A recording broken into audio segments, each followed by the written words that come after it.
Tem gente que diz que a dor passa com o tempo, que o coração esquece, que a memória se apaga, que um dia a gente acorda e aquilo que parecia insuportável já não dói mais. Eu sempre acreditei nisso. Durante 67 anos da minha vida, eu engoli mágoas, sequei lágrimas escondida no banheiro, sorri quando queria gritar e dizia para mim mesma: vai passar, Marlene, tudo passa. Mas tem feridas que não passam. Tem palavras que grudam na alma como cicatrizes que a gente carrega até o último suspiro. E foi exatamente isso que aconteceu comigo num sábado de março, no aniversário de 30 anos da minha própria filha. Meu nome é Marlene de Castro Ribeiro. Tenho 67 anos, moro sozinha num apartamento de 2 quartos na zona norte de São Paulo. E se você me visse na rua, provavelmente não me notaria. Sou dessas mulheres que aprenderam a ocupar pouco espaço, a falar baixo, a pedir licença para existir. Durante décadas, achei que isso era virtude. Hoje sei que era apenas sobrevivência.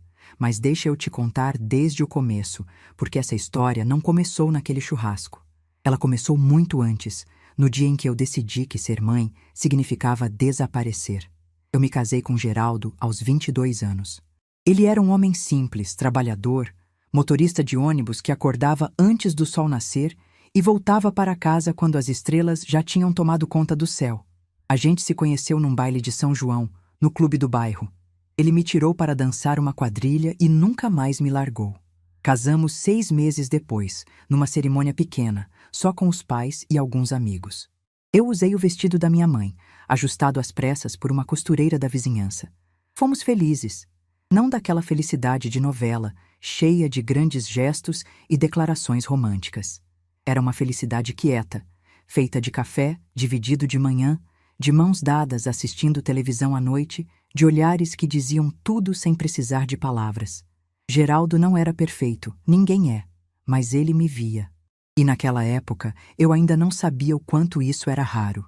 Renata nasceu 3 anos depois do casamento. Um parto difícil, 12 horas de trabalho de parto, mas quando ela finalmente chegou, chorando alto com aquela vozinha fina, eu soube que minha vida tinha mudado para sempre. Olhei para aquele rostinho enrugado, para aqueles dedinhos minúsculos que seguravam meu indicador e fiz uma promessa silenciosa. Eu faria qualquer coisa por ela. Qualquer coisa. Os primeiros anos foram os mais bonitos. Geraldo trabalhava muito, mas sempre encontrava tempo para brincar com Renata no fim de semana. Eu tinha largado meu emprego de atendente numa loja de tecidos para cuidar dela em tempo integral. Não tínhamos muito dinheiro, mas tínhamos amor de sobra, e eu achava que isso bastava. Renata tinha 6 anos quando tudo mudou. Era uma terça-feira de agosto. Geraldo saiu para trabalhar como sempre, me deu um beijo na testa e disse que voltava às 8. Renata estava na escola e eu aproveitei a manhã para lavar roupa, passar, preparar o almoço. A rotina de sempre. Às 2 da tarde, o telefone tocou. Eu ainda lembro da voz do homem do outro lado da linha. Calma demais para o que estava prestes a dizer. Ele perguntou se eu era a esposa de Geraldo de Castro Ribeiro. Eu disse que sim. E então ele disse que eu precisava ir ao hospital com urgência. Não me lembro de ter desligado o telefone. Não me lembro de ter chamado a vizinha para buscar Renata na escola. Não me lembro do trajeto até o hospital. A próxima coisa que tenho na memória é um médico de jaleco branco me dizendo que Geraldo havia tido um infarto fulminante enquanto dirigia o ônibus, que ele conseguiu encostar o veículo antes de perder a consciência, que os passageiros estavam bem, mas que meu marido já tinha partido quando a ambulância chegou. Eu não chorei na hora. Fiquei parada, olhando para aquele médico como se ele estivesse falando em outra língua. Geraldo tinha 35 anos. Estava saudável. Tinha me dado um beijo naquela mesma manhã. Como podia simplesmente não existir mais? Os dias seguintes são um borrão na minha memória. Velório, enterro, pessoas dizendo palavras de consolo que entravam por um ouvido e saíam pelo outro. E Renata, minha pequena Renata de 6 anos, perguntando toda noite quando o papai ia voltar. Eu não tinha coragem de explicar. Dizia que ele tinha viajado, que voltaria em breve. Até que um dia ela parou de perguntar, e eu entendi que ela tinha entendido. De um dia para o outro, me tornei viúva aos 31 anos. Mãe solo. Sem família por perto para ajudar, porque meus pais já tinham partido e minha única irmã, Dirce, morava em Uberlândia com a família dela. Eu estava completamente sozinha numa cidade grande, com uma criança pequena e nenhuma ideia de como seguir em frente. Mas a gente segue. Não porque é forte, mas porque não tem outra opção. Voltei a trabalhar 2 meses depois do enterro. Uma conhecida me indicou para uma vaga de secretária num pequeno escritório de advocacia no centro da cidade. O dono, Dr. Maurício, era um senhor de 55 anos, sério, mas justo, que me deu uma chance quando outros teriam me descartado por causa da minha situação. O salário não era muito, mas dava para pagar as contas e manter o apartamento que Geraldo tinha deixado quase quitado. Minha rotina virou um exercício de malabarismo. Acordava às 5 da manhã, preparava o café, arrumava Renata, deixava ela na escola às 7, pegava 2 ônibus para chegar ao trabalho às 8, trabalhava até às 6, pegava os mesmos 2 ônibus de volta, buscava Renata na casa da vizinha que ficava com ela à tarde, fazia jantar, ajudava com o dever de casa, dava banho, colocava para dormir. E quando finalmente tinha um momento de silêncio, eu sentava na cadeira da cozinha e chorava. Chorava baixinho para Renata não ouvir. Chorava de cansaço, de saudade, de medo do futuro.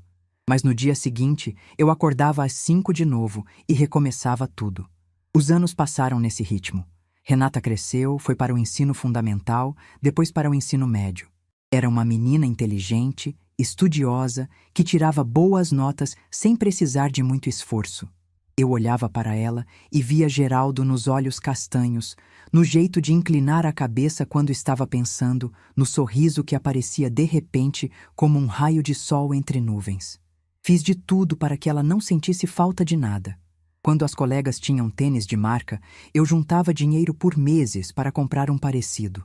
Quando a escola organizava excursões, eu trabalhava horas extras para pagar a inscrição. Quando ela precisou de aparelho nos dentes, refinanciei o apartamento para cobrir o tratamento. Cada conquista dela era minha também. Cada sorriso dela justificava todo o meu cansaço. O que eu não percebia era que, aos poucos, eu estava desaparecendo. Minhas roupas eram sempre as mesmas, gastas de tanto lavar. Meu cabelo cortado em casa para economizar. Meus sapatos remendados até não dar mais. Eu não saía com amigas, não ia ao cinema, não comprava nada para mim. Cada centavo que sobrava ia para a conta de Renata. Uma roupa nova, um livro que ela queria, uma aula particular de inglês. E ela foi absorvendo aquilo como se fosse natural, como se mães existissem apenas para servir, como se o meu sacrifício fosse invisível, tão comum que nem merecia ser notado. Eu também nunca reclamei. Nunca disse que estava cansada, que precisava de ajuda, que gostaria de ser vista. Achava que ser mãe era isso. Um ato de amor silencioso e infinito, sem esperar nada em troca. O que eu não sabia era que estava ensinando Renata a me tratar como eu me tratava. Com descaso, com indiferença. Quando ela passou no vestibular para a administração, numa faculdade particular, eu chorei de orgulho. Minha filha, a primeira da família a entrar numa universidade. Geraldo ficaria tão feliz se pudesse ver. Mas junto com o orgulho veio o pânico. A mensalidade era de R$ 2.000, mais que a metade do meu salário. Fiz contas, refiz contas, virei noites pensando em como resolver. E no fim, a solução foi a mesma de sempre. Eu me sacrifiquei. Refinanciei o apartamento pela 2ª vez, desta vez levando a dívida para 30 anos. Peguei um empréstimo no banco. Vendi as joias que minha mãe havia me deixado, incluindo a aliança de casamento dela, que eu guardava como relíquia. Durante 4 anos, vivi com o mínimo absoluto. Almoçava as sobras do jantar anterior. Tomava banho rápido para economizar água. Desligava a geladeira à noite. Cada centavo, cada mísero centavo, ia para garantir que Renata pudesse ter o diploma que eu nunca tive. E ela teve. No dia da formatura, sentei na plateia do auditório lotado e chorei quando vi minha filha subir ao palco para receber o canudo. Ela estava linda, radiante, cheia de futuro pela frente. Aquele momento fez valer cada sacrifício, cada noite mal dormida, cada refeição pulada. Depois da cerimônia, fui abraçá-la. Renata me deu um abraço rápido educado, e logo se virou para tirar fotos com as amigas. Fiquei ali, parada no meio daquela multidão de famílias comemorando, sem saber muito bem o que fazer. Ninguém me chamou para as fotos. Ninguém me apresentou como minha mãe que fez tudo isso possível. Eu era apenas mais uma pessoa ali, tão invisível quanto sempre fui.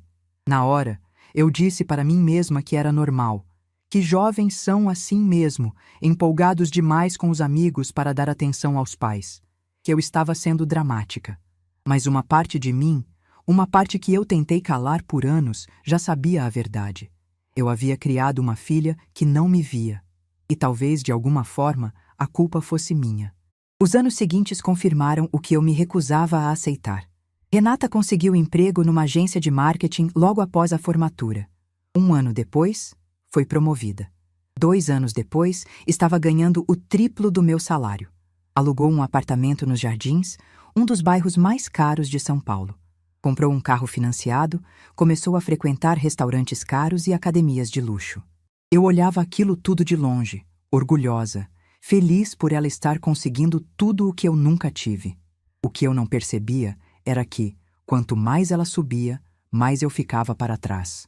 As ligações foram ficando mais curtas, os almoços de domingo, mais raros, as visitas, quase inexistentes. Renata sempre tinha uma desculpa, uma reunião, uma viagem, um cansaço. E eu sempre aceitava, sempre entendia, sempre dizia que não tinha problema. Mas tinha, claro que tinha. Dona Carmen, minha vizinha do andar de baixo, foi quem me abriu os olhos. Ela tinha uma sobrinha que trabalhava na mesma agência que Renata. Um dia, veio tomar café comigo e, sem jeito, me contou o que havia escutado. Que Renata tinha vergonha de mim. Que quando perguntavam sobre a família dela, ela mudava de assunto. Que uma vez, quando convidaram a mãe dela para um evento da empresa, ela disse que eu não combinava com aquele ambiente. Eu ouvi aquilo e senti meu coração se partir em 1000 pedaços. Dona Carmen pediu desculpas por contar, disse que talvez fosse exagero, mas eu sabia que não era. No fundo, eu sempre soube. Eu só não queria admitir. Mesmo assim, continuei fazendo o que sempre fiz, amando em silêncio, engolindo a dor, fingindo que não sabia, até aquele sábado de março, o dia em que tudo mudou. Renata ia fazer 30 anos. Me mandou uma mensagem 3 dias antes, seca e curta. Vou fazer um churras aqui em casa sábado. Pode aparecer se quiser. Não era um convite, era uma tolerância, mas eu quis acreditar que era carinho. Sempre quis acreditar no melhor. Passei a semana me preparando. Fui ao salão pela primeira vez em meses, cortei e pintei o cabelo. Comprei um vestido novo, azul marinho, elegante, mas discreto. Escolhi o perfume que Geraldo me deu no nosso último aniversário de casamento, aquele que eu só usava em ocasiões especiais. Queria estar bonita. Queria que minha filha sentisse orgulho de mim. Cheguei ao condomínio nos Jardins às 3 da tarde, com o coração batendo forte e uma sacola com o presente que havia escolhido com tanto cuidado. Um porta-retrato de prata com uma foto nossa, de quando Renata tinha 10 anos e a gente ainda era feliz. O porteiro me olhou de cima a baixo antes de ligar para o apartamento. Eu fingi não perceber. Subi pelo elevador, respirando fundo, tentando controlar o nervosismo. Quando Renata abriu a porta, ela estava deslumbrante. Vestido vermelho, cabelo solto, maquiagem perfeita. Mas o sorriso que me deu foi mecânico, ensaiado. Me deu um beijo rápido no rosto, pegou a sacola do presente sem nem olhar direito e me guiou até um canto da sala, perto da cozinha, longe de onde os convidados importantes estavam reunidos na varanda gourmet. O apartamento estava cheio. Umas 40 pessoas, todas jovens, todas bem vestidas, todas rindo de coisas que eu não entendia. Vi Otávio, o namorado dela, no centro de um grupo, gesticulando enquanto contava alguma história. Ele nem olhou na minha direção. Fiquei ali, no meu canto, segurando um copo de refrigerante, invisível como sempre. Por quase 1 hora, ninguém falou comigo. Ninguém perguntou quem eu era. Renata passou por mim 2 vezes, e nas 2 fingiu não me ver. Foi quando decidi que não ficaria ali sendo tratada como um móvel. Respirei fundo, endireitei a postura como minha mãe me ensinou, e caminhei até a varanda onde Renata conversava com as amigas. Havia uma cadeira vazia ao lado dela. Sentei. Minha filha se virou para mim, e o que vi no rosto dela não foi irritação. Foi nojo, puro e simples nojo. E então ela disse, em voz alta o suficiente para todos ao redor ouvirem, as palavras que eu nunca, jamais vou esquecer. Mãe, você fede a velho. Não senta perto dos meus amigos. O silêncio que se seguiu durou uma eternidade. Vi os rostos se contorcerem de constrangimento. Vi uma amiga abafar uma risadinha. Vi Otávio revirar os olhos. Mas eu não chorei, não gritei, não fiz cena. Levantei devagar. Alisei o vestido azul marinho que havia comprado pensando nela. Olhei para minha filha nos olhos e disse, com a voz mais calma que encontrei, tudo bem, minha filha. Eu vou embora. Peguei minha bolsa, passei pela sacola do presente que ela tinha jogado num canto sem abrir e saí pela porta sem olhar para trás. Naquele momento, enquanto descia os 8 andares de escada porque não queria esperar o elevador, algo dentro de mim se partiu. Mas algo também acordou. Uma voz que eu tinha calado por 67 anos. Uma voz que finalmente gritava, basta. Eu não sabia ainda, mas aquele era o último dia da velha Marlene. A mulher invisível, que pedia desculpas por existir, tinha acabado de dar seu último suspiro. E o que nasceria no lugar dela ia mudar tudo. Desci os 8 andares de escada daquele prédio como se estivesse fugindo de um incêndio. Meus joelhos protestavam a cada degrau, meu coração batia descompassado. Mas eu não parei. Não podia parar.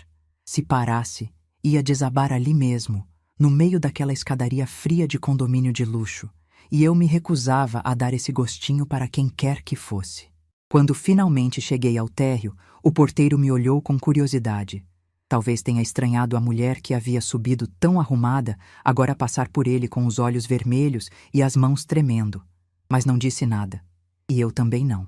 Saí do prédio e comecei a andar. Não chamei táxi, não peguei ônibus, não liguei para ninguém.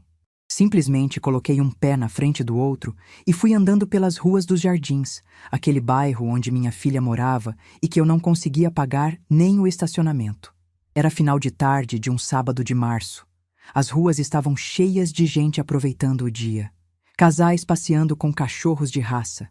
Famílias tomando sorvete na calçada. Jovens rindo alto na frente de bares modernos. E eu ali, no meio de tudo aquilo, invisível como sempre fui, carregando dentro do peito uma dor que não cabia em palavras. As frases da Renata ecoavam na minha cabeça como um disco arranhado. Você fede a velho. Não senta perto dos meus amigos. Cada vez que eu lembrava, sentia como se alguém enfiasse uma agulha no meu coração. E o pior não eram as palavras em si. O pior era o nojo no rosto dela. Aquele olhar que eu nunca tinha visto, mas que talvez sempre estivesse ali, escondido por trás da educação e das aparências. Andei por quase 2 horas. Atravessei avenidas movimentadas, passei por praças cheias de crianças brincando, cortei caminho por ruas que nunca tinha pisado. Meus pés doíam, minhas pernas imploravam por descanso, mas eu continuava, porque se parasse de andar, ia ter que pensar. E se pensasse, ia ter que encarar a verdade que eu vinha fugindo há anos. Quando finalmente cheguei ao meu prédio, já era noite. O céu estava escuro, as luzes da cidade piscavam ao longe, e eu estava exausta de um jeito que ia muito além do físico. Dona Carmen estava na portaria conversando com o seu Jorge, o porteiro do turno da noite. Quando me viu entrando, seu rosto mudou na hora. Ela deve ter percebido que algo estava muito errado, porque veio atrás de mim sem dizer palavra, entrou comigo no elevador, subiu até meu andar. Eu abri a porta do apartamento e ela entrou junto, como se fosse a coisa mais natural do mundo. Sem pedir permissão, foi direto para a cozinha, colocou água para ferver, pegou o chá de camomila que eu guardava no armário. Enquanto isso, eu sentei no sofá da sala, olhando para o nada, sem conseguir mexer um músculo. Dona Carmen voltou com 2 xícaras fumegantes. Sentou na poltrona ao meu lado, me estendeu o chá e ficou ali em silêncio. Ela não perguntou o que tinha acontecido. Não tentou me fazer falar. Simplesmente segurou minha mão livre e esperou. E foi esse silêncio acolhedor que me quebrou. As lágrimas vieram como uma represa que arrebenta. Chorei como não chorava há décadas. Chorei pelo que Renata tinha dito. Chorei pelos anos de sacrifício não reconhecido. Chorei pela solidão que eu fingia não sentir. Chorei por Geraldo, que tinha partido cedo demais. Chorei pela jovem que eu fui um dia e que tinha desaparecido em algum lugar do caminho. Dona Carmen não disse nada. Só ficou ali, segurando minha mão, me deixando desaguar toda aquela dor represada. Quando finalmente consegui parar de chorar, ela me olhou com aqueles olhos castanhos, cheios de bondade, e disse, com a voz firme: Marlene, o que aconteceu nesse churrasco? Eu contei tudo.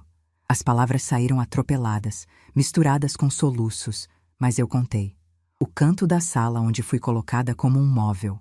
A hora inteira sendo ignorada, a tentativa de me aproximar, e a frase. Aquela frase maldita que eu nunca vou esquecer. Dona Carmen ouviu tudo sem me interromper. Quando terminei, ela balançou a cabeça devagar e disse algo que me pegou de surpresa. E ela sabe, Marlene? Ela sabe do aluguel? Meu corpo inteiro gelou. Eu nunca tinha contado para Dona Carmen sobre o dinheiro que mandava todo mês para o apartamento de Renata. Nunca tinha contado para ninguém. Era meu segredo, meu sacrifício silencioso, minha forma de continuar cuidando da minha filha, mesmo sendo tratada como uma estranha. Mas Dona Carmen era mais observadora do que eu imaginava. Ela me olhou com aquele jeito direto dela e explicou. Marlene, eu sei fazer conta.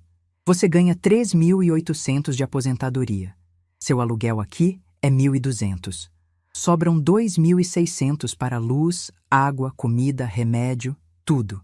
Mas você vive apertada, nunca compra nada para você, nunca viaja, nunca sai. E eu sei que apartamento nos Jardins custa mais de 8.000 por mês. As contas não fecham, querida. Nunca fecharam. Fiquei em silêncio por um longo momento. Não adiantava mais esconder. Então contei para ela a verdade que eu carregava há 3 anos. Quando Renata decidiu se mudar para aquele apartamento nos Jardins, ela me ligou pedindo ajuda com a fiança. Eu disse que sim, como sempre dizia. Fui ao cartório assinar os papéis e foi lá que descobri o valor real do aluguel. R$ 8.500. Um valor impossível para o salário dela, que na época não passava de 6.000. Eu conhecia o proprietário do imóvel. Seu Alfredo tinha sido cliente do escritório onde trabalhei por 32 anos. Um senhor de 75 anos, viúvo, que administrava vários prédios na cidade. No dia seguinte à assinatura da fiança, fui até ele e propus um acordo. Eu pagaria R$ 4.000 por mês diretamente a ele, como complemento ao aluguel. Renata pagaria os outros 4.500 e nunca saberia da minha ajuda. Seu Alfredo aceitou com uma condição. Se Renata atrasasse a parte dela, ele seria obrigado a contar a verdade. Durante 3 anos, R$ 4.000 saíram da minha conta todo santo mês. Minha aposentadoria era de 3.800. O resto eu tirava das economias que havia juntado ao longo da vida. O dinheiro que deveria garantir minha velhice tranquila. Aos poucos, aquele colchão financeiro foi derretendo, mas eu não me importava. Minha filha estava feliz, morando bem, construindo a vida que merecia. Isso bastava. Ou pelo menos era o que eu dizia para mim mesma. Dona Carmen me ouviu em silêncio. Quando terminei, ela soltou um suspiro longo e disse: Marlene, você está me dizendo que a mulher que te chamou de fedorenta hoje vive num apartamento que você paga? Que ela faz pose de independente enquanto a mãe sustenta o luxo dela? Dito daquela forma, soava ainda mais doloroso. Eu tentei justificar. Disse que Renata não sabia, que eu tinha escolhido ajudar em segredo, que não podia culpá-la por algo que ela desconhecia. Mas as palavras soavam vazias até para mim. Dona Carmen se levantou, foi até a janela, ficou olhando para a cidade por um momento. Depois se virou para mim e disse, com uma firmeza que me arrepiou: Marlene, você criou sua filha para ser assim. Não com maldade, mas com excesso de bondade. Você deu tanto, se sacrificou tanto, se anulou tanto, que ela aprendeu que você não tem valor, que você existe apenas para servir. E agora você está colhendo o que plantou. Aquelas palavras doeram mais do que a frase de Renata no churrasco, porque eram verdade. Eu tinha passado 67 anos ensinando as pessoas a me tratarem mal, aceitando migalhas de atenção, pedindo desculpas por existir. sorrindo quando queria chorar. E minha filha, que cresceu vendo isso, simplesmente reproduziu o que aprendeu. Dona Carmen voltou a sentar, pegou minha mão de novo e disse: "Mas nunca é tarde para mudar, querida. Nunca é tarde para ensinar uma nova lição." Ficamos conversando até tarde. Ela me contou histórias de mulheres que conhecia, que tinham passado por situações parecidas, que tinham encontrado forças para se reinventar, mesmo depois dos 60, 70 anos. Falou da própria mãe, que aos 72 anos tinha cortado relações com um filho que a explorava financeiramente e havia vivido os últimos anos da vida em paz. Quando Dona Carmen finalmente foi embora, passava da meia-noite. Eu estava exausta, mas não conseguia dormir. Fiquei sentada na poltrona da sala, olhando pela janela, vendo as luzes da cidade piscarem ao longe.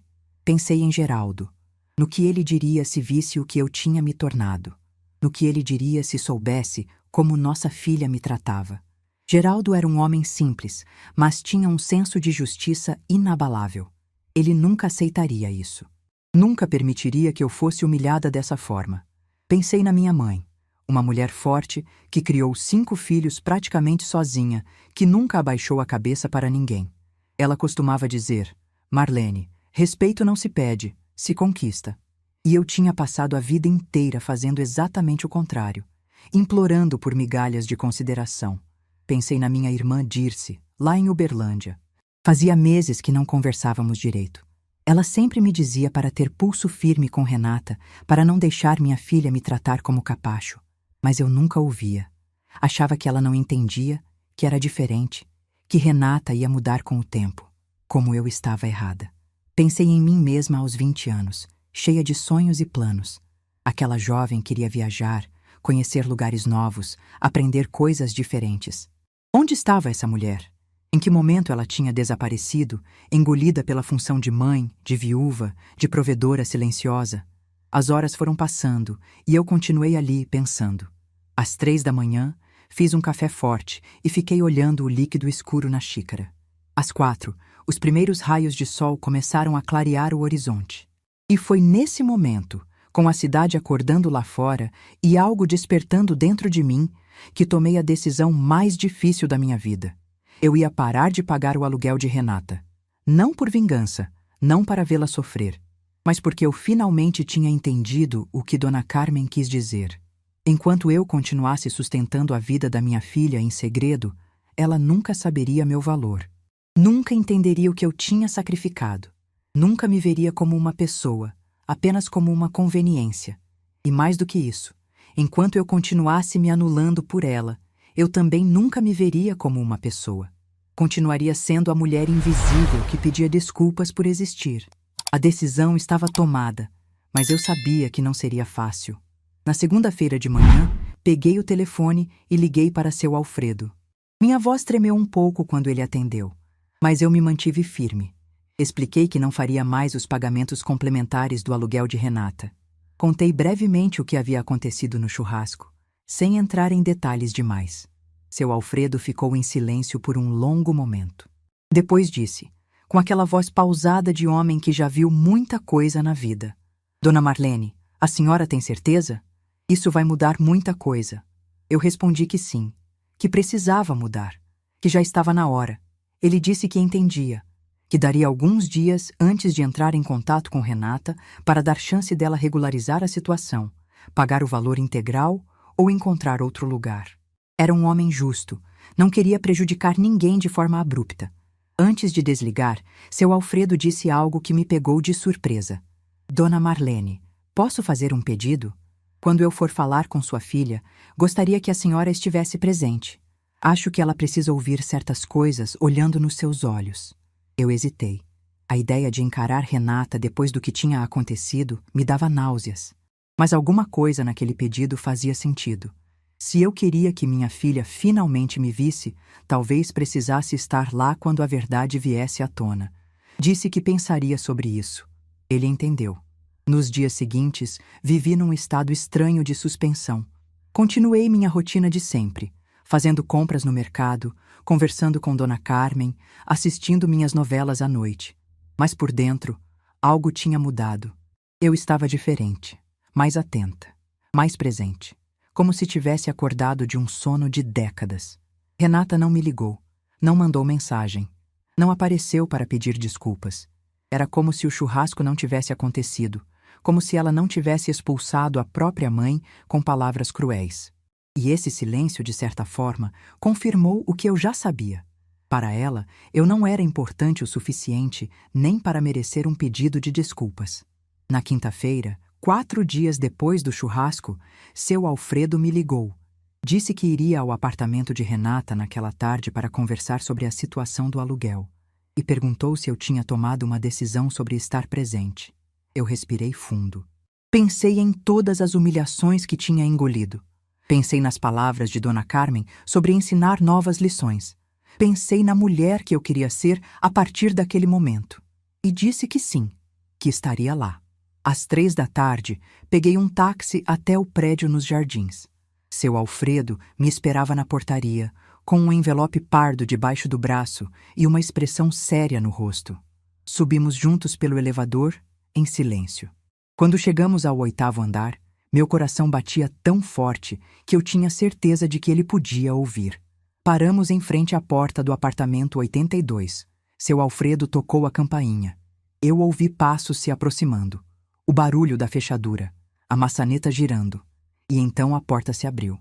Renata estava ali, de pijama, cabelo preso, sem maquiagem. Quando viu seu Alfredo, pareceu confusa. Quando me viu ao lado dele, seu rosto ficou branco como papel. Naquele momento, eu soube que nada seria como antes. O que aconteceria nos próximos minutos mudaria nossa relação para sempre. E dessa vez, eu estava pronta. Renata ficou parada na porta, olhando para mim e para seu Alfredo, como se tivesse visto 2 fantasmas. Seus olhos iam de um para o outro, tentando entender o que estava acontecendo. Por que o dono do apartamento e a mãe que ela havia humilhado 4 dias antes estavam ali, juntos, na porta da casa dela? Ela estava de pijama, um conjunto de seda rosa que provavelmente custava mais do que minha aposentadoria inteira. O cabelo estava preso num coque frouxo, o rosto sem maquiagem. Parecia mais jovem assim, mais vulnerável. Por um segundo, vi a menina que ela tinha sido, a Renata de 10 anos que corria para me abraçar quando eu chegava do trabalho. Mas esse segundo passou rápido.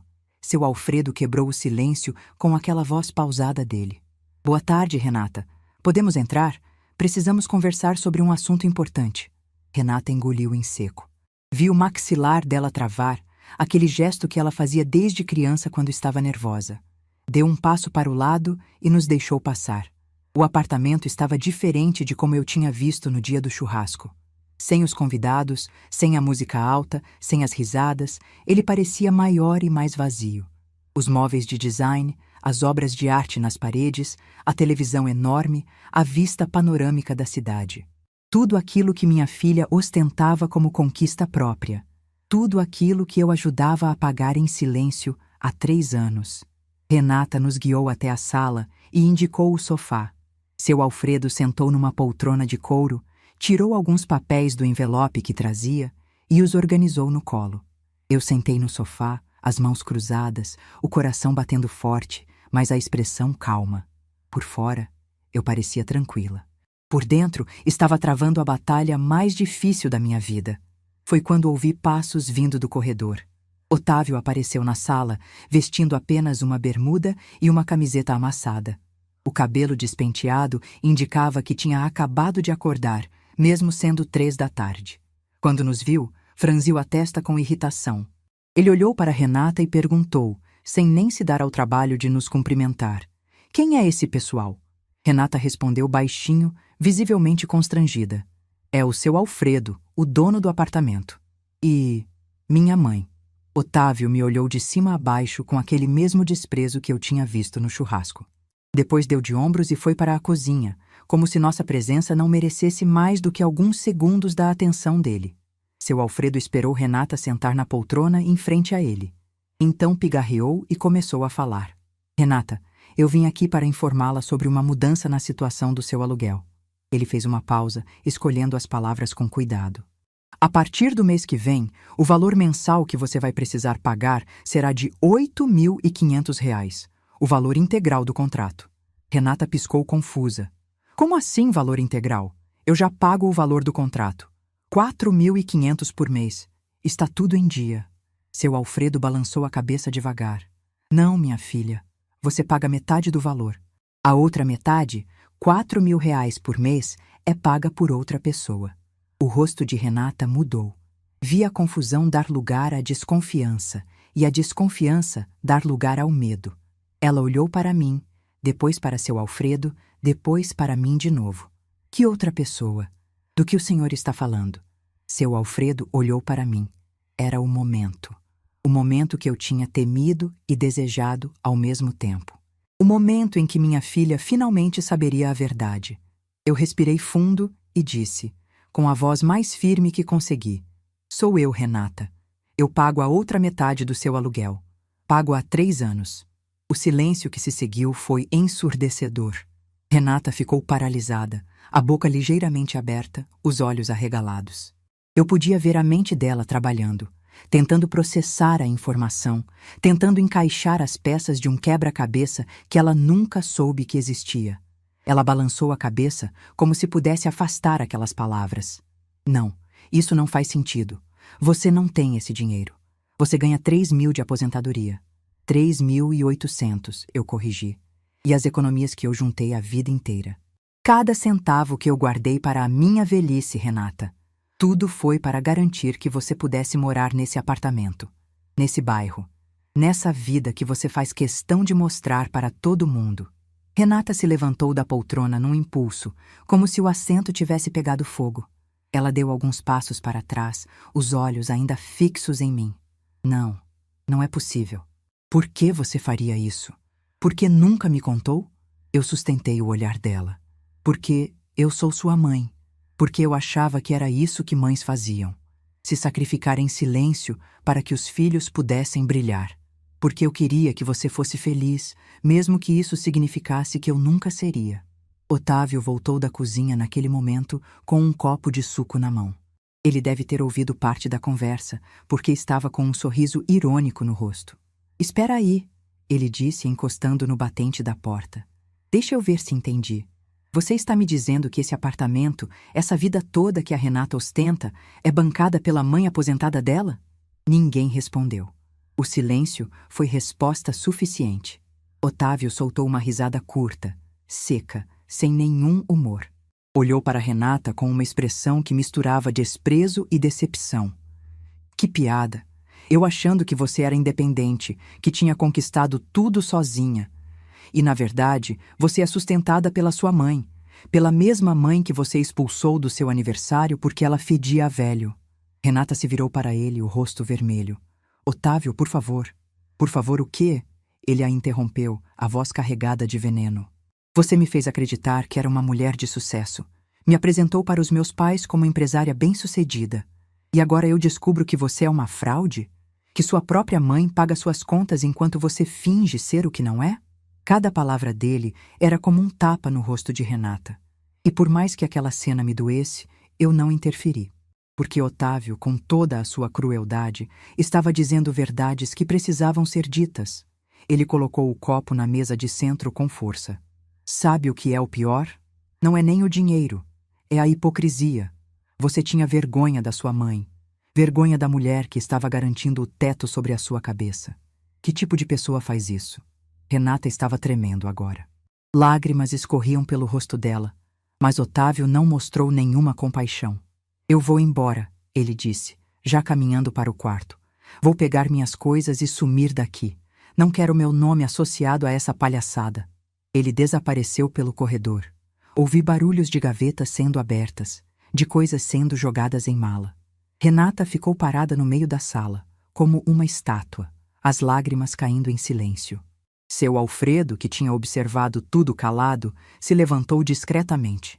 Dona Marlene, Renata, eu vou deixar vocês conversarem. Os documentos com os novos termos estão aqui. Ele colocou os papéis na mesa de centro. Renata, você tem 60 dias para regularizar a situação ou desocupar o imóvel. Sinto muito que tenha chegado a esse ponto. Ele se despediu com um aceno de cabeça e saiu, fechando a porta atrás de si. Ficamos só nós duas, mãe e filha. Duas estranhas que compartilhavam o mesmo sangue. Renata me olhou. Seus olhos estavam vermelhos, o rosto inchado de tanto chorar. Ela abriu a boca para falar, mas nenhuma palavra saiu. Então fez algo que eu não esperava. Suas pernas cederam. Minha filha caiu de joelhos no chão da sala, bem ali na minha frente. O som dos joelhos batendo no piso de madeira ecoou pelo apartamento vazio. Ela curvou o corpo para a frente, as mãos no rosto, e começou a chorar. Não era um choro silencioso. Era um choro de desespero, de vergonha, de arrependimento. Um choro que vinha do fundo da alma. Me perdoa, ela soluçava entre lágrimas. Me perdoa, mãe. Eu não sabia. Eu juro que não sabia. Eu fiquei parada, olhando para minha filha de joelhos no chão. Parte de mim queria correr até ela, abraçá-la, dizer que estava tudo bem. Era o instinto de mãe, aquele instinto que eu tinha seguido cegamente por 67 anos. Mas outra parte de mim, a parte que tinha acordado naquela madrugada de domingo, me manteve no lugar. Você não sabia do dinheiro, eu disse com a voz calma. Mas sabia de outras coisas, Renata. Sabia que me deixava esperando por ligações que nunca vinham. Sabia que me colocava num canto nas festas, longe dos seus amigos importantes. Sabia que tinha vergonha de mim. Isso você sabia. Ela levantou o rosto, os olhos implorando por misericórdia. Eu sei que errei. Eu fui horrível com você. Mas eu estava tão preocupada em parecer bem-sucedida, em me encaixar nesse mundo, que esqueci de onde eu vim. Esqueci quem me trouxe até aqui. Você não esqueceu, Renata. Você quis esquecer. Tem diferença. Ela abaixou a cabeça derrotada. Eu continuei. Sabe o que mais dói? Não é o dinheiro. Dinheiro eu posso recuperar de um jeito ou de outro. O que dói é saber que minha filha me vê como um estorvo, como uma vergonha, como algo que precisa ser escondido. Não é verdade, ela tentou dizer. É sim. Você mesma disse no churrasco, na frente de todos os seus amigos. Você disse que eu fedia a velho, Renata. Disse para eu não sentar perto de vocês. O choro dela se intensificou. Eu senti meu próprio coração apertar, mas não parei. 30 anos. 30 anos eu dediquei a você. Larguei meus sonhos, abri mão da minha vida, trabalhei até não aguentar mais. Tudo para que você pudesse ter o que eu nunca tive. E em troca, recebi desprezo, recebi silêncio, recebi vergonha. Renata tentou se levantar, mas as pernas não obedeciam. Ela ficou ali, de joelhos, olhando para mim com uma expressão que eu nunca tinha visto no rosto dela. Era a expressão de alguém que finalmente se via no espelho e não gostava do que encontrava. O que eu posso fazer? Ela perguntou, a voz rouca de tanto chorar. Me diz o que eu posso fazer para consertar isso. Eu respirei fundo. Essa era a pergunta que eu tinha esperado a vida inteira. E agora que ela finalmente tinha vindo, eu sabia exatamente o que responder. Você não pode consertar o passado, Renata. Ninguém pode. O que está feito, está feito. Eu me levantei do sofá, peguei minha bolsa. Mas você pode escolher que tipo de pessoa quer ser daqui para frente. Pode escolher se vai continuar fingindo ser o que não é, ou se vai ter coragem de ser quem você realmente é. Caminhei até a porta. Antes de sair, me virei uma última vez. Eu te amo. Te amo desde o dia em que você nasceu e vou te amar até o dia em que eu partir. Mas amor não significa aceitar ser maltratada. Amor não significa engolir humilhação calada. Eu passei 67 anos achando que ser mãe era desaparecer para você brilhar. Estava errada. Renata ainda estava de joelhos no chão, os olhos fixos em mim. A partir de hoje, eu vou aprender a brilhar também, com ou sem você ao meu lado. Abri a porta e saí. No corredor, encostado na parede, estava Otávio com uma mala na mão. Ele me olhou com uma expressão estranha, quase de respeito. A senhora tem coragem, ele disse. Mais coragem do que eu imaginava. Eu não respondi. Apenas passei por ele e entrei no elevador. Enquanto descia os 8 andares, senti algo que não sentia há décadas. Não era alegria, não era alívio. Era algo mais profundo. Era a sensação de que, pela primeira vez na vida, eu tinha me escolhido. A velha Marlene teria voltado correndo para abraçar a filha. Teria dito que estava tudo bem, que perdoava tudo, que podia voltar a pagar o aluguel.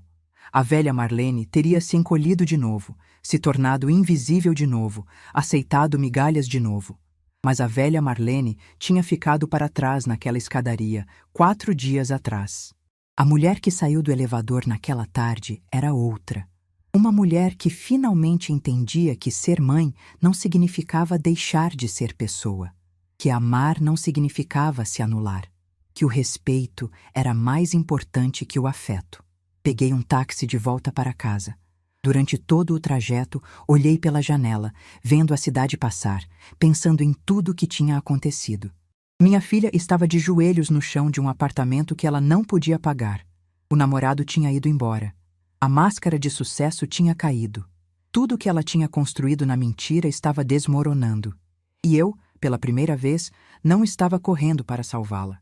Porque algumas lições só se aprendem na dor. E essa era uma lição que Renata precisava aprender sozinha. Nos dias que se seguiram àquela tarde no apartamento de Renata, eu vivi uma experiência estranha. Era como se tivesse tirado um peso das costas que nem sabia que carregava. Acordava de manhã e, pela primeira vez em anos, não sentia aquele aperto no peito, aquela ansiedade de quem espera uma ligação que nunca vem. Eu tinha feito o que precisava ser feito. O resto não dependia mais de mim. Mas não vou mentir. Também havia dor. Uma dor surda, constante, que aparecia principalmente à noite, quando o silêncio do apartamento ficava pesado demais. Eu pensava em Renata de joelhos naquele chão de madeira, chorando como uma criança perdida, e meu coração de mãe se apertava. Tinha feito a coisa certa? Tinha sido dura demais? Essas perguntas me assombravam na madrugada. Dona Carmen apareceu no dia seguinte, curiosa para saber como tinha sido o encontro. Preparei café, sentamos na varanda do meu apartamento e contei tudo. Cada detalhe. A revelação, a reação de Renata, as palavras cruéis de Otávio, minha filha de joelhos no chão chorando e a minha saída sem olhar para trás. Quando terminei, Dona Carmen ficou em silêncio por um momento, o olhar perdido nas plantas da varanda. Depois pegou minha mão e disse: Marlene, você fez a coisa certa. Sei que dói. Mas você fez a coisa certa. Às vezes o amor precisa ser duro para ser verdadeiro. Eu sabia que ela estava certa, mas saber não tornava mais fácil. Na primeira semana, Renata me ligou 12 vezes. Eu vi cada chamada aparecer na tela do celular, vi o nome dela piscando e não atendi nenhuma. Ela mandou mensagens, áudios chorosos pedindo para conversar, dizendo que precisava me ver, que estava arrependida, que não conseguia dormir. Eu li todas, ouvi todas, não respondi nenhuma. Pode parecer crueldade, mas não era. Era necessidade. Eu conhecia minha filha. Conhecia seu poder de me convencer, de me fazer sentir culpada, de virar o jogo com algumas lágrimas bem colocadas. Se eu atendesse aquelas ligações, se ouvisse a voz dela implorando, eu cederia. Voltaria a ser a mãe invisível que sempre fui. E dessa vez eu não podia permitir. Na segunda semana, as ligações diminuíram. Na terceira, pararam quase completamente. E foi aí que as notícias começaram a chegar por outros caminhos. A sobrinha de Dona Carmen, aquela que trabalhava na mesma agência que Renata, contou que minha filha estava irreconhecível no trabalho. Chegava com olheiras profundas, mal conversava com os colegas, passava os intervalos sozinha no canto da copa. O desempenho tinha caído drasticamente e a chefia já estava de olho nela. Além disso, os boatos sobre o término com Otávio tinham se espalhado como fogo em palha seca, e junto vieram as fofocas sobre o motivo. Num ambiente competitivo como aquele, a queda de Renata era assistida com prazer mal disfarçado por muitos que sempre tiveram inveja dela. Fiquei sabendo também que ela tinha colocado o apartamento nos Jardins à disposição. Não tinha como pagar 8.500 de aluguel sozinha e o orgulho não permitia que ela me procurasse para pedir ajuda financeira. Seu Alfredo me ligou pessoalmente para confirmar. Renata havia assinado o distrato e tinha até o fim do mês para desocupar o imóvel. Ele disse que ela parecia outra pessoa quando foi assinar os papéis. Cabisbaixa, calada, sem aquela arrogância de antes. Parte de mim sentiu um aperto no coração. Era minha filha, afinal. Minha única filha. Vê-la cair doía, mesmo sabendo que a queda era necessária. Mas outra parte, aquela parte nova que tinha despertado em mim, entendia que algumas pessoas só aprendem quando tocam o fundo. E Renata precisava tocar o fundo para entender o valor do que sempre teve e nunca reconheceu. Foi nessa época que minha irmã Dirce veio me visitar. Ela ligou num domingo de manhã, sem aviso, e disse que estava no aeroporto de Congonhas. Tinha pego um voo de Uberlândia na noite anterior, depois de receber uma ligação de Dona Carmen contando tudo o que tinha acontecido. Dona Carmen, aquela abençoada, tinha tomado a liberdade de procurar minha irmã porque achou que eu precisava de família por perto. E como sempre, ela estava certa. Quando abri a porta e vi Dirce ali, com sua mala de rodinhas e aquele sorriso que eu conhecia desde a infância, desabei. Chorei no ombro dela como não chorava há décadas, um choro de alívio, de cansaço, de tudo que tinha ficado represado. Ela me abraçou forte, deixou eu chorar até secar, e depois disse com aquele jeitão direto dela: "Pronto, agora que você esvaziou, vamos encher de coisa boa. Cadê o café?" Dirce ficou uma semana comigo. E essa semana mudou minha vida de formas que eu não poderia imaginar. Minha irmã sempre foi diferente de mim. Enquanto eu era a quieta, a que aceitava tudo calada, a que se fazia pequena para não incomodar, ela era a que batia de frente, que dizia o que pensava, que não levava desaforo para casa. Aos 64 anos, ela estava mais ativa do que nunca. Fazia hidroginástica 3 vezes por semana, participava de um grupo de viagem da terceira idade, tinha aprendido a usar redes sociais melhor do que muito jovem e ainda namorava um viúvo simpático que tinha conhecido numa excursão para Aparecida. Ela olhou para a minha vida e viu o que eu não conseguia ver. Uma mulher que tinha esquecido de viver. No segundo dia, Dirce me levou às compras. Não aceitou não como resposta. Me arrastou para um shopping, me fez experimentar roupas que eu jamais escolheria sozinha, insistiu para eu comprar um vestido florido que achei alegre demais para minha idade. Ela disse: "Marlene, você tem 67 anos, não 167. Para de se vestir como se estivesse esperando o caixão chegar." No terceiro dia, ela mexeu no meu apartamento. Abriu janelas que estavam fechadas há meses, trocou cortinas pesadas por tecidos mais leves, comprou flores coloridas para colocar na sala. Disse que minha casa parecia um velório e que estava na hora de trazer vida para dentro daquelas paredes. No quarto dia, me fez criar um perfil no Facebook. Eu relutei, disse que não entendia dessas coisas modernas, que era coisa de jovem, que ia fazer papel de ridícula. Ela revirou os olhos e disse: "Tem mais idoso nessas redes do que você imagina. E é uma forma de você se conectar com gente nova, ver o mundo além dessas 4 paredes. O mundo não para, Marlene. E você também não precisa parar." No quinto dia, me inscreveu num grupo de terceira idade do bairro. Um grupo que se reunia 2 vezes por semana para fazer caminhadas matinais, jogar cartas à tarde, organizar passeios nos fins de semana. Eu disse que não conhecia ninguém, que ia ficar deslocada, que era tímida demais. Ela disse que era exatamente por isso que eu precisava ir. No sexto dia, me levou para conhecer o mar. Eu sei que parece absurdo, mas com 67 anos, eu nunca tinha visto o oceano de perto. Nunca. Sempre trabalhei demais, sempre tive outras prioridades, sempre deixei para depois. O Geraldo prometia que um dia a gente ia viajar para o litoral, mas o depois nunca chegava. E quando ele partiu, eu enterrei esse sonho junto com tantos outros. Dirce alugou um carro e me levou até Santos. 1h30 de viagem, eu olhando pela janela, nervosa como uma criança na véspera de Natal. Quando finalmente chegamos e eu vi aquela imensidão azul se estendendo até o horizonte, meus olhos se encheram de lágrimas. Era maior do que eu imaginava, mais bonito, mais vivo. Tiramos os sapatos e caminhamos pela areia.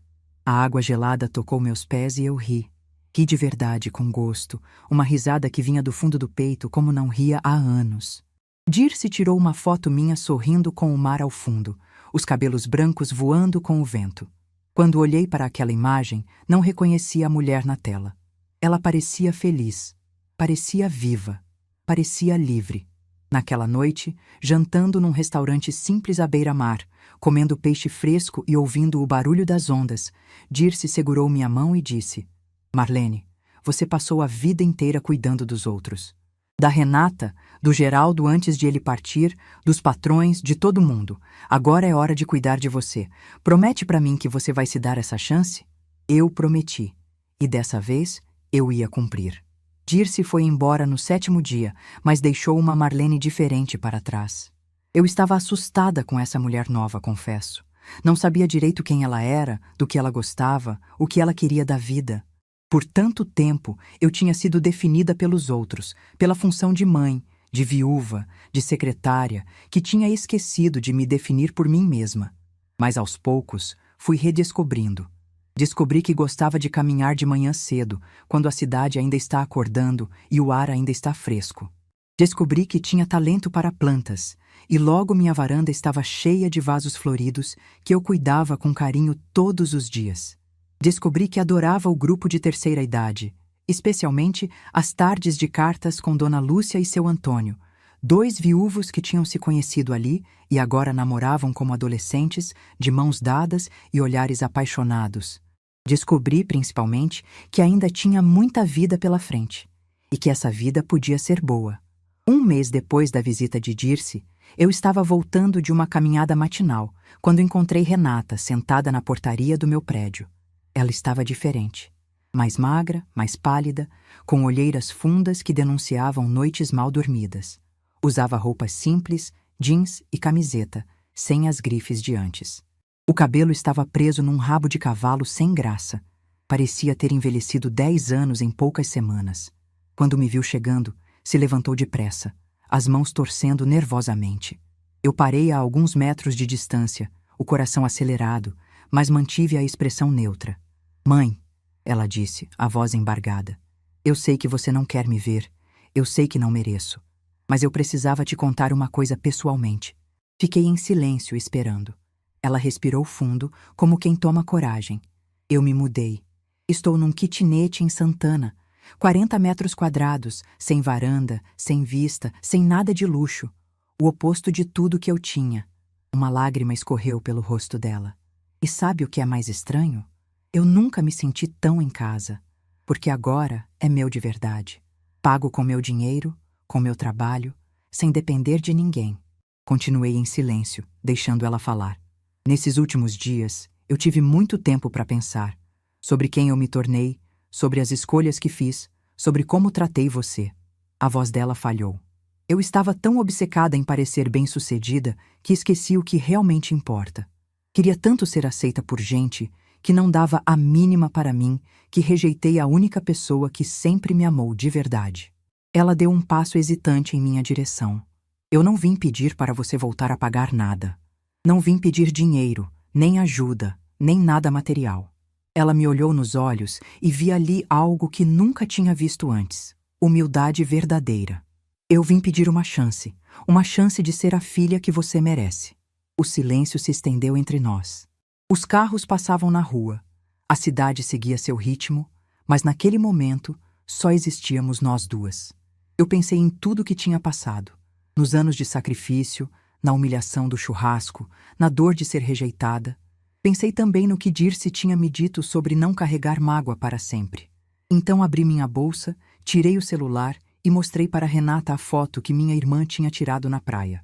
Eu sorrindo, os pés na água, os cabelos ao vento.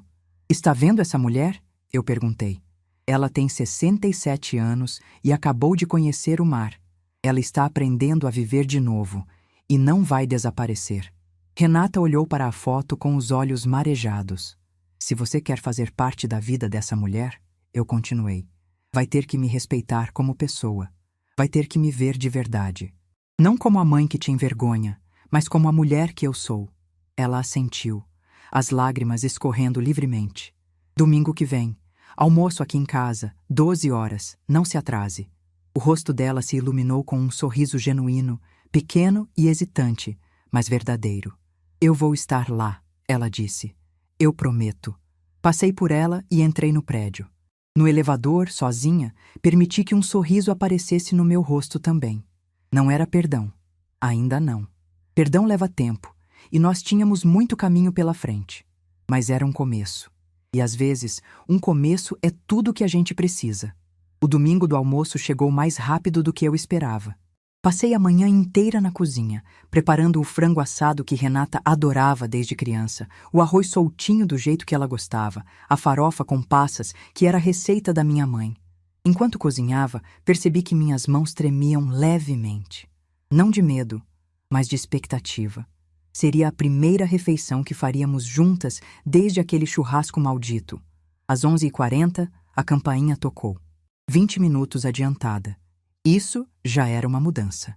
Quando abri a porta, Renata estava ali com um buquê de flores nas mãos e uma expressão nervosa no rosto.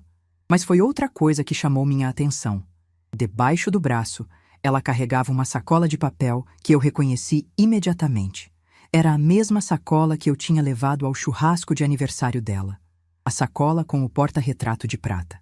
Ela percebeu meu olhar e disse, a voz tremendo: "Eu nunca abri. Naquela noite, depois que você foi embora, eu estava com tanta raiva, tanta vergonha de mim mesma, que enfiei num armário e esqueci. Só encontrei semana passada, quando estava fazendo as malas para a mudança." Renata tirou o porta-retrato da sacola. A prata ainda brilhava, intocada. E por trás do vidro, a foto que eu tinha escolhido com tanto carinho. Nós duas, eu com 37 anos e ela com 10, abraçadas no parque, sorrindo como se o mundo fosse um lugar perfeito. Quando eu vi essa foto, ela continuou, a voz embargada. Eu chorei por horas. Chorei porque lembrei de quem a gente já foi. Chorei porque percebi o quanto eu tinha me perdido. E chorei porque essa mulher aqui, ela apontou para mim na foto. Essa mulher dedicou a vida inteira para eu ter tudo, e eu paguei com ingratidão. Eu peguei o porta-retrato das mãos dela. Olhei para aquela foto, para aquele momento congelado no tempo, e senti um nó na garganta. A Marlene, de 37 anos, não fazia ideia do que viria pela frente. Não sabia das noites em claro, dos sacrifícios, das humilhações. Ela só sabia que amava aquela menina mais do que tudo no mundo. E essa parte, pelo menos, nunca tinha mudado. "Entra", eu disse, dando espaço para ela passar. "A comida está quase pronta." O almoço foi estranho no começo. Nós duas sentadas à mesa, em silêncio, cada uma sem saber muito bem o que dizer. O peso de tudo que tinha acontecido pairava no ar como uma nuvem invisível. Mas aos poucos, muito devagar, as palavras foram surgindo. Renata me contou sobre o kitnet em Santana. 40 metros quadrados, um quarto minúsculo, uma cozinha onde mal cabia uma pessoa. Mas ela estava pagando sozinha, com seu próprio dinheiro, e isso fazia toda a diferença. Me contou também sobre o trabalho, que tinha ficado difícil depois de tudo que aconteceu, mas que ela estava se esforçando para recuperar a credibilidade. Eu contei sobre o grupo de terceira idade, sobre as caminhadas matinais, sobre Dona Lúcia e seu Antônio, e o namoro tardio deles que me dava esperança. Contei sobre a viagem para Santos com Dirce, sobre o mar que eu tinha finalmente conhecido, sobre a sensação de liberdade que eu não sabia que existia. Em algum momento, sem que eu percebesse, o clima mudou. Não éramos mais duas estranhas tentando preencher o silêncio. Éramos mãe e filha, reconectando fios que tinham se rompido, tecendo algo novo no lugar do que tinha se perdido. Quando terminamos de comer, Renata insistiu em lavar a louça. Eu fiquei parada na porta da cozinha, observando minha filha com as mãos na água e sabão, e pensei em quantas vezes ela tinha me visto fazer isso ao longo dos anos. Quantas vezes eu tinha lavado, secado, guardado, sem que ninguém notasse. E agora, ali estava ela, fazendo o mesmo gesto, como uma forma silenciosa de dizer que tinha aprendido. Antes de ir embora, Renata me abraçou. Não foi um abraço rápido e educado como os de antes. Foi um abraço demorado, apertado, de quem tem medo de soltar. E quando ela se afastou, vi que seus olhos estavam marejados. "Obrigada", ela disse, "por não desistir de mim." Eu segurei o rosto dela entre as mãos, como fazia quando ela era criança. "Eu nunca desisti. Só precisei te ensinar a me valorizar. E para isso, primeiro eu precisei aprender a me valorizar também." Ela assentiu, enxugando as lágrimas. "Domingo que vem eu volto, se você quiser." "Eu quero", respondi. "Mas dessa vez você traz a sobremesa." Ela riu. Uma risada de verdade, sem amarras, sem máscaras. E naquele som eu ouvi um pedacinho da menina que ela tinha sido, tentando encontrar o caminho de volta. Os domingos seguintes viraram tradição. Toda semana, Renata aparecia no meu apartamento, às vezes com sobremesa, às vezes com flores, sempre com vontade de ficar. No começo, as conversas ainda eram cautelosas, cheias de cuidado para não pisar em terreno minado. Mas com o tempo, fomos relaxando, fomos nos reencontrando. Ela me ensinou a usar o WhatsApp direito, a fazer chamada de vídeo, a mandar figurinhas. Eu ensinei a ela a receita do bolo de cenoura da minha mãe, aquela que ela adorava quando criança e que eu não fazia há anos. Pequenas trocas, pequenos gestos, construindo tijolo por tijolo uma relação nova. 3 meses depois do primeiro almoço, Renata me convidou para conhecer o apartamento dela em Santana. Eu fui num sábado à tarde, curiosa para ver como ela estava vivendo. O kitnet era realmente pequeno, mas estava arrumado com capricho. Ela tinha colocado plantas na janela, fotos nas paredes, almofadas coloridas no sofá-cama. E em cima da mesinha de cabeceira, num lugar de destaque, estava o porta-retrato de prata com nossa foto. É a primeira coisa que eu vejo quando acordo, ela disse, percebendo meu olhar. Me lembra de não esquecer de novo o que importa. Naquele momento, olhando para minha filha naquele apartamento minúsculo, sem os luxos de antes, mas com algo que ela nunca tinha tido nos jardins, eu soube que ela tinha realmente mudado. Não era mais a Renata que precisava de marcas caras e endereços nobres para se sentir alguém. Era uma mulher que estava aprendendo, aos 30 anos, que o valor de uma pessoa não se mede pelo tamanho da casa ou pelo saldo da conta bancária. O Dia das Mães chegou em maio, 4 meses depois de tudo que tinha acontecido. Eu não esperava nada especial. Nunca tinha sido uma data muito celebrada entre nós, pelo menos não nos últimos anos. Um telefonema protocolar, às vezes um presente comprado às pressas, e só. Mas naquele ano foi diferente. Na sexta-feira anterior, Renata me ligou e disse que queria me levar para jantar no domingo. Nada muito sofisticado, ela fez questão de avisar, porque as finanças ainda estavam apertadas. Mas tinha encontrado um restaurante simpático perto da casa dela e queria me apresentar como sua mãe. Apresentar? Eu perguntei, estranhando a palavra. Ela disse com a voz hesitante. Eu nunca fiz isso direito, não é? Nunca te apresentei para ninguém com orgulho. Sempre te escondi, como se você fosse algo para ter vergonha. Eu quero consertar isso. No domingo, ela veio me buscar de carro. Um carro popular, usado, que ela tinha comprado com as próprias economias para substituir o antigo que não conseguia mais pagar. Fomos conversando durante o trajeto, sobre coisas simples, cotidianas, e eu percebi que estava sorrindo. Um sorriso tranquilo, de quem não precisa fingir nada. O restaurante era pequeno e aconchegante, com mesas de madeira e luz amarelada. Estava cheio de famílias comemorando a data, filhos com mães, netos com avós. Renata tinha reservado uma mesa perto da janela. Pedimos a comida, conversamos, rimos de algumas lembranças antigas. E então, no meio do jantar, aconteceu algo que eu não esperava. Renata se levantou. Por um segundo, achei que ela fosse ao banheiro. Mas ela não foi. Ela ficou de pé ao lado da mesa, pegou o copo de vinho e pigarreou alto o suficiente para chamar a atenção das mesas ao redor. Desculpa interromper a noite de vocês, ela disse, a voz tremendo, mas determinada. Mas eu preciso fazer uma coisa que deveria ter feito há muito tempo. O restaurante foi silenciando aos poucos.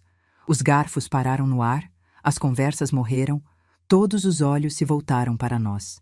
Renata olhou para mim, os olhos brilhando de lágrimas contidas. Essa mulher aqui é minha mãe. O nome dela é Marlene. Ela tem 67 anos. A voz dela falhou, mas ela continuou. Ela ficou viúva quando eu tinha 6 anos e me criou sozinha. Trabalhou a vida inteira para me dar tudo o que eu precisava. Abriu mão dos sonhos dela para que eu pudesse ter os meus. E durante muito tempo, eu tive vergonha dela. Vergonha das roupas simples, do jeito quieto, da vida sem luxo. As lágrimas começaram a escorrer pelo rosto dela, mas ela não parou. Há alguns meses, eu fiz algo imperdoável. Eu humilhei minha mãe na frente de pessoas que não valiam nem a sombra dela. Disse coisas horríveis. Tratei ela como se fosse um estorvo. E só quando eu perdi tudo, absolutamente tudo, é que eu entendi o que eu tinha jogado fora. Eu senti meus próprios olhos se encherem de lágrimas. Então hoje, no Dia das Mães, eu quero dizer para todo mundo ouvir: essa é minha mãe. Ela é a mulher mais forte, mais corajosa e mais generosa que eu conheço. E eu tenho muito, muito orgulho de ser filha dela. Renata levantou o copo. Um brinde à minha mãe. A mulher que me ensinou que amor de verdade não aceita ser maltratado e que, às vezes, a maior prova de amor é saber dizer não. O restaurante inteiro ergueu os copos. Pessoas que eu não conhecia, famílias que estavam ali celebrando suas próprias mães, todos brindando comigo. Eu ouvi aplausos, vi sorrisos emocionados, senti o calor de dezenas de olhares acolhedores. Mas nada daquilo importava tanto quanto o rosto da minha filha, de pé na minha frente, finalmente me vendo de verdade. Renata sentou de novo, enxugando as lágrimas. Eu peguei a mão dela por cima da mesa e segurei firme. Você não precisava fazer isso, eu disse, a voz embargada. Precisava sim, ela respondeu. Para você e para mim. Naquela noite, voltando para casa no carro da minha filha, olhando as luzes da cidade passarem pela janela, eu pensei em tudo o que tinha acontecido no último ano. A humilhação do churrasco, a decisão difícil de cortar o aluguel, a revelação no apartamento, Renata de joelhos no chão, a visita de Dirce, o mar que eu finalmente conheci. E agora, esse brinde público que lavava a alma de uma ferida que eu achava que nunca ia cicatrizar. A velha Marlene teria achado que não merecia nada daquilo. Teria ficado constrangida com a atenção, teria pedido para Renata parar, teria se encolhido na cadeira querendo desaparecer. Mas a nova Marlene, essa mulher que nasceu numa madrugada de março, quando decidi que estava na hora de me valorizar, essa mulher recebeu o brinde de cabeça erguida. Porque eu sabia, finalmente sabia, que merecia cada palavra. Hoje, enquanto conto essa história, olho para o porta-retrato de prata na minha estante. A mesma foto de sempre, eu e Renata no parque, 27 anos atrás. Mas agora, ao lado dele, tem outra foto. Uma foto recente, tirada naquela noite no restaurante, nós duas sorrindo, os olhos ainda vermelhos de chorar. 2 fotos, 2 Marlenes, 2 Renatas. E entre elas, uma jornada que precisou de dor para acontecer. Minha filha ainda não é perfeita. Eu também não sou. Nossa relação ainda tem cicatrizes que vão levar tempo para suavizar. Mas agora, pela primeira vez em décadas, nós nos vemos de verdade. Não como mãe e filha apenas, mas como 2 mulheres que se respeitam, que se valorizam, que escolhem estar juntas não por obrigação, mas por amor. Se você está passando por algo parecido, quero que saiba de uma coisa. Nunca é tarde para se escolher. Nunca é tarde para exigir respeito. Nunca é tarde para ensinar às pessoas como você merece ser tratada. Eu tinha 67 anos quando aprendi essa lição. 67 anos para entender que ser mãe não significa desaparecer, que amar não significa se anular, que o silêncio, às vezes, precisa ser quebrado para dar lugar à voz que sempre esteve ali, esperando para ser ouvida. Minha filha disse que eu fedia a velho. Hoje ela diz que tem orgulho de mim. E essa mudança começou no dia em que eu decidi ter orgulho de mim mesma. Se essa história tocou seu coração, deixe seu like, se inscreva no canal e comente aqui embaixo. No meu lugar, o que você faria? Sua mensagem pode iluminar o dia de alguém.